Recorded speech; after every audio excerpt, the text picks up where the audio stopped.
เสาไม้นะนี่ยนต์นะคนยนต์นี้ยังบ่ได้เปิดให้ขึ้นไปเถอะเนาะเขาจะยังแปลงอยู่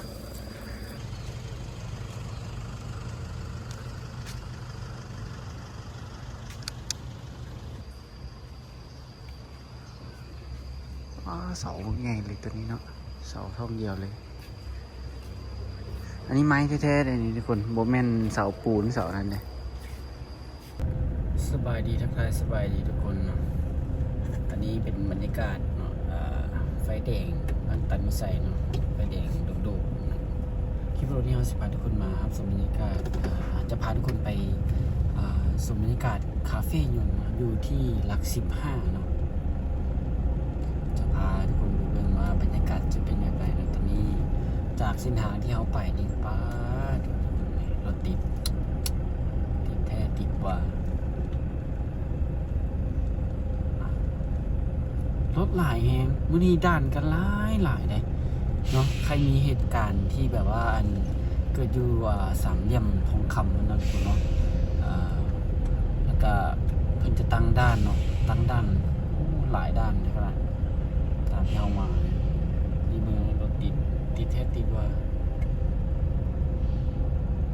เลนนี้จะมี3เลนนะเนาะฝั่งละ3เลนเป็น6เลนคุณเนาะฝั่งละ3เลน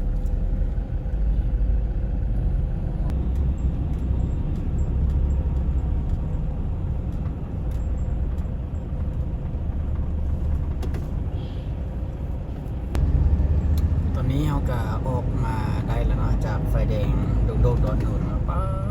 สู้ๆออกมาได้รถติดโอ้ยถ้าโดนเติบเกือบชั่วโมงนึงได้เบิ่งรถขาเข้าจากมาแต่ใส่ลายให้ไรว่า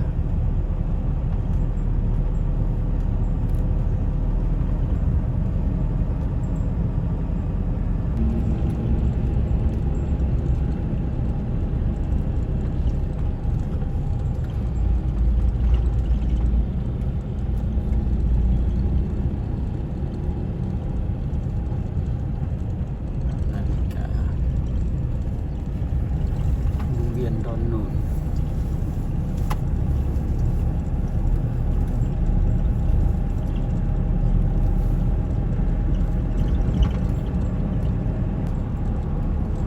ก็มีรถบรรทุกทั้งหลายแห่งเลยทุกคนเลย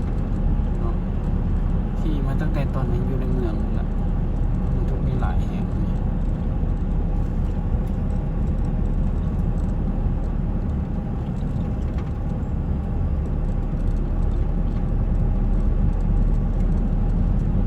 อันนี้ก็โบเคยมาแต่เทื่อเลยนี่จะเป็นคลิปแรกที่จะพาทุกคนมาเบิ่งและมาเห็นนำพร้อมๆกันกับทุกๆคนเลย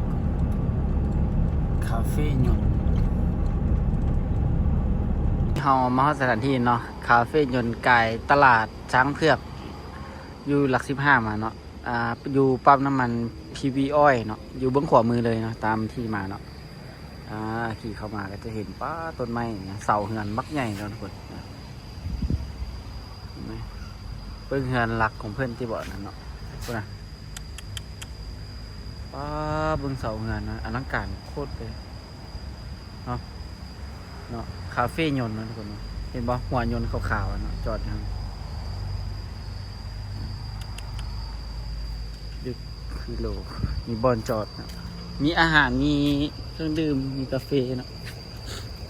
เบิ่งรถคันนี้จอดโบเกรงใจไผ่เลยเนาะปลายฟ้าคันนี้การรถจอดพอตัวหลวมรถนึงนะเฮ็ดโบเกรงใจไผ่เลยบรรยากาศคาเฟ่ยนต์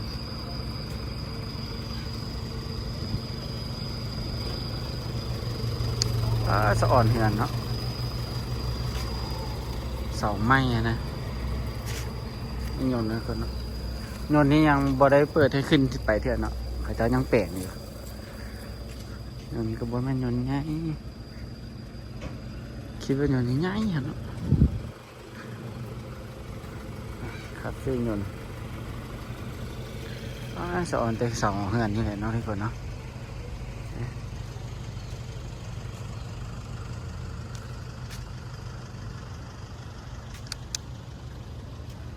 ากาศอันนั้นกันอันนี้น่าจะเป็นเฮือนเพิ่นเหมือนกันเนาะ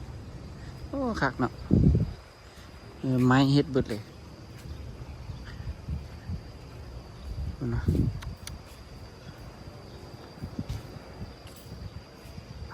คักนี่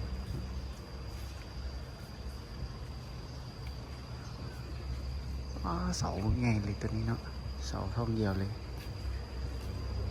อันนี้ไม้แท้ๆเลยนี่ทุกคนโบแมนเสาปูนเสานั้นเลยไม้แท้ๆเลยเนาะว้า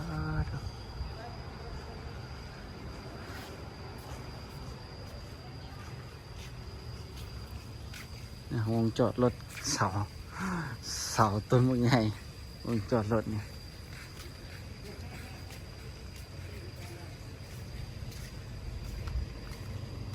คาเฟ่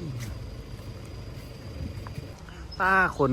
กำลังไหลมาที่มาเลยทุกคนมาหลายเลยอาหารก็มีเครื่องดื่มก็มีมีแต่แนวแซ่บๆมันในเครื่องดื่มกับอาหารก็แซ่บเลยทุกคนเนี่ยเงินเนาะพื้นที่กว้างขวางนี่นะเสาต้นไม้เมี่ยงโอ้คักเนาะ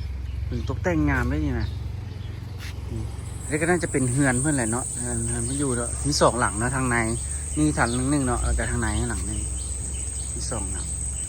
ข้างหลังโอ้ดินกว้างเลยยาวไปไหนอีกเนาะแล้วเบิ่งแต่บนจอดรถนี่แหละทุกคนเนาะดูพุดคานจอดรถห่มเย็นขนาดน่ะเนาะถ้าใส่แอร์ใส่พัดลมเลยบนทางนอกเวลาเขานั่งกินอยู่บนร้านคาเฟ่นั่นเนาะข้างหน้าโยนพักนั้นไปเนาะถ้ามีพัดลมทางนอกนะเย็นสบายฮะนี่บึ้งเลยความกว้างขวางของงานเพื่อนเนาะโอ้จะของมันผู้ใดเถอะมาต้นไม้หลายก็ห่มก็เย็นงามนะเนาะต้นไม้นี่ก็คักนะสวยงามเลยเป็นบรรยากาศดีหลี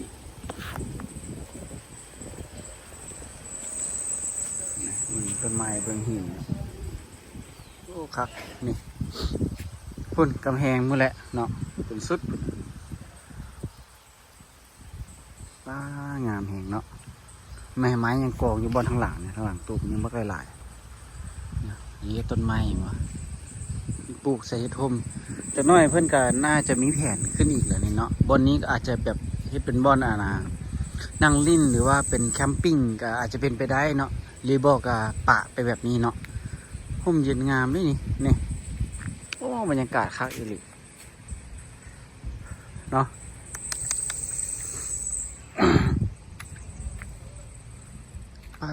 ลูกงานคักแต่คักว่า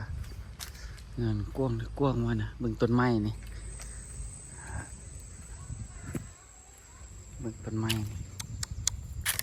เลี้ยงงัวควาย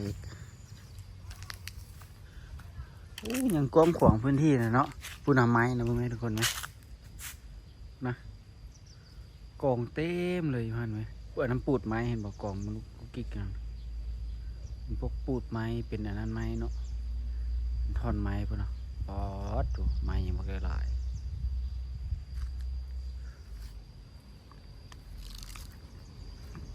คาเฟ่ยนต์หลัก15เนาะทุกคนเนาะกายตลาดสร้างเผือกเนาะหรือว่าตลาดหลัก15มาอยู่เบื้องขวาเลยถ้าเฮามาจากนครหลวงจันทร์จะอยู่เบื้องขวามือเลยเนาะถ้าเฮามาจากหลัก11เนาะเฮาจะขี่กายสนามกีฬามาเนาะสนามกีฬามาน้อยหนึ่งเราจะมีอยู่ซ้ายมือเนาะปั๊ม PV Oil นะทุกคนเนาะกายมากสามารถมาแวะกินดื่มหรือว่ามากินอาหารหรือว่ามากินกาแฟมาเบิ่งบรรยากาศลิ่นได้เนาะ ยนต์นี้เพิ่นยังบ่ทันอันนั้นเดือนเนาะบ่ทันเปิดน่าจะท้ายปีเนาะอันนี้น่าจะเป็นบ่อนจอดรถล้างรถของเขาเจ้าบ่เนาะหรือว่าเขาเจ้าจะเปิดนำเลยโอ้คันเปิดให้ล้างรถเลยนี่คักเลยเนาะทางหน้าเป็นปั๊มน้ำมันทางหลังเป็นคาเฟ่เป็นบ่อนล้างรถคักแท้นี่หินเอามาใส่คันเหินกว้างๆนี่เป็นแต่เอามาใส่แบบพี่แท้เนาะงามภูหินผามันย่างอ้อมเลยนี่คนนะ อย่างอ้อมสำรวจบรรยากาศ ป้าทางในคาเฟ่กับบธรรมดาเนี่ย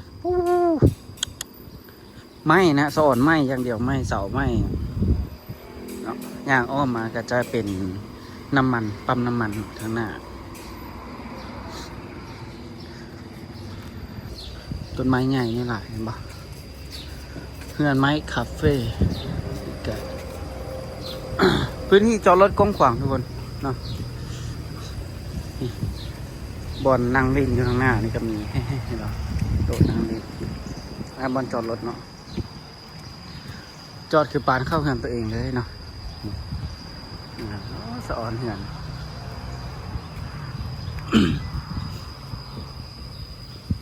ทางขึ้นนี่เนาะนี่ก็เจในเสามีน้ำพุปลาตัวใหญ่เลยปะครับ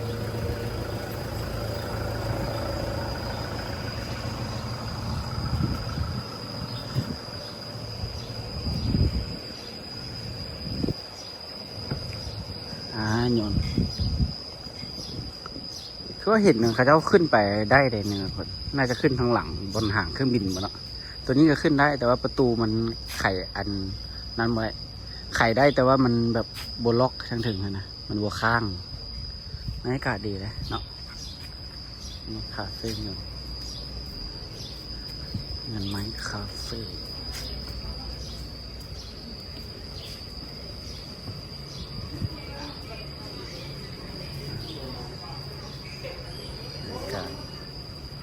น่าจะเป็นห้องน้ำมาจากนั้น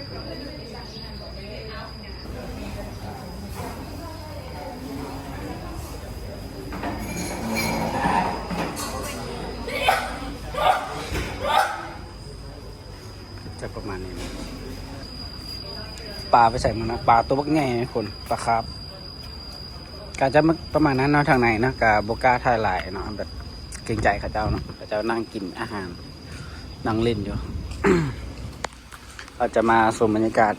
เหือนนี้อีกน้อยหนึ่งเนาะโอ้ยังสะอ่อนหมดแล้วมาเสาเหือนนี่นะโอ้ถ่ายเท่าใดเห็นเท่าใดก็ยังสะอ่อนอยู่บนในใจว่าเปิดจักโมงหาจักโมงเนาะ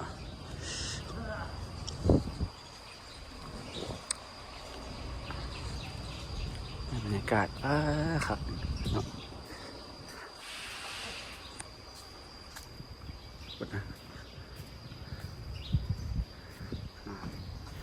เป็นเฮือนของเจ้าเนี่ยปกติบริเวณนี้เขาเจ้าก็โบให้ย่างมาดอกเนาะเขาก็ย่างมาทำทางหน้านี้ได้เนาะแต่ว่าโบให้ย่างเกินเลยไปเนาะมันเป็นความเป็นส่วนตัวของเพื่อนหน่อยเนาะโอ้โต๊ะไม้เนี่ยนะโต๊ะไม้นะว้าไม้หน้าเดียวเลยนะไม้แผ่นเดียวนะ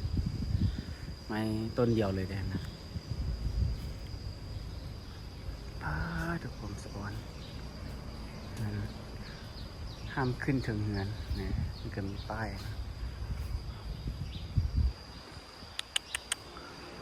สะออนขนาดนะ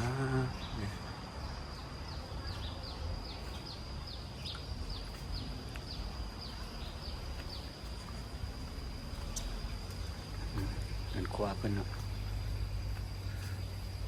ข้างในก็เป็นอันหลังนึงต่างหากเนาะโอ้ยาวยาวเติบเนาะวันนี้จะมีได้บอลปลาคาร์ฟ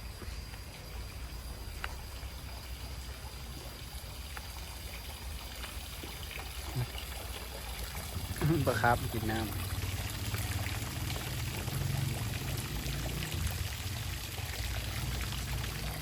น้องแต่จะประมาณนี้เลยนนท์ของเนาะกับภาพบรรยากาศเฮือนไม้คาเฟ่เนาะอยู่ที่หลัก15เนาะอยู่ที่ปั๊มน้ำมันPV Oilนะทุกคนเนาะก็จะประมาณนี้กับภาพบรรยากาศเนาะสำหรับคลิปวิดีโอนี้เฮาก็จะขอจบคลิปกันไปเพียงเท่านี้ทุกคนอย่าลืมกดไลค์กด Subscribe เพื่อเป็นกำลังใจและการติดตามคลิปวิดีโอต่อไปเนาะแล้วเจอกันคลิปหน้านะทุกคนเนาะบ๊ายบายท้ายปีนี้คณะมันเปิดอาจจะได้มาถ่ายให้ทุกคนได้เบิ่งกันอีกครั้งหนึ่งเนาะกายไปกายมาก็จะได้มาแว่เนาะซื้อกาแฟปกติจะซื้อกาแฟอยู่นั่นเนาะเป็นอเมซอนไม่อย่างนั้นเนาะแต่ว่าคันมาเส้นนี้นี่ก็จะโบพ้นจุดนี้เนาะคาเฟ่กาแฟแซ่บดีนะ